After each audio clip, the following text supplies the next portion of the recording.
knows that we all have genes, DNA, which makes up the genes, which are why we develop in ways we do. But clearly,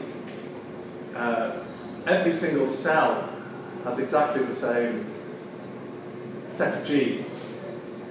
And clearly processes during development have to occur which allows some cells to form liver, some cells to form kidney, some cells to form brain. And those processes that lead to these differences during development are known as epigenetic processes. They're the processes involved with switching genes on and off and changing the levels with which particular genes are expressed, i.e. particular genes have the effects they do. Now, that's what happens during development, but those same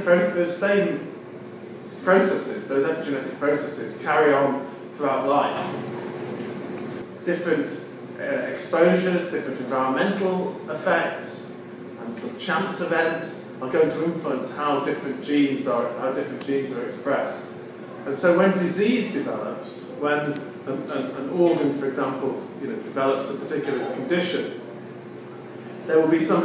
generally there will be some sort of epigenetic switch, some change in how the disease, how the genes are expressed, which then means that that organ, as the cells divide in that organ, they remain as diseased cells.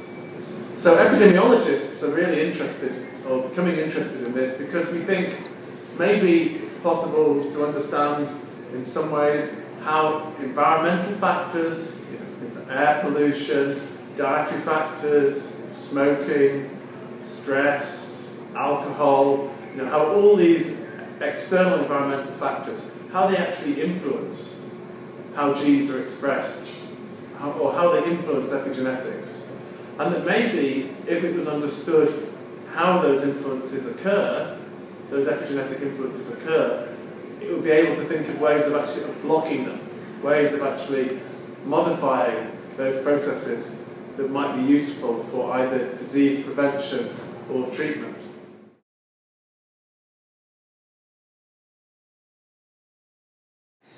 So, in terms of policies on health, the real value of epigenetics, and in my view, the real value of genetics, is it can give us really strong evidence of the causes of disease, of what factors are actually causing disease in a population.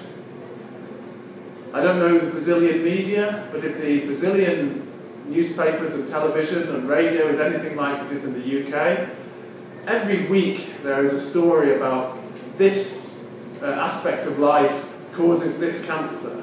There's hundreds of these things come out all the time, and yet most of them can't be true. As you know, sometimes you hear one week that something is good for you, and then next week you hear that it's bad for you. Now this sort of confuses people, and it detracts from public health messages. I think that this changing stories occur about things which influence health and disease. So genetics and epigenetics can be really valuable because they can provide much better evidence, or much better evidence on whether the factors you're looking at, the environment, the particular component of air pollution, or a particular aspect of the diet, whether those factors really are influencing disease. And so we can get public health messages which are based on better evidence that one is actually addressing causes of disease.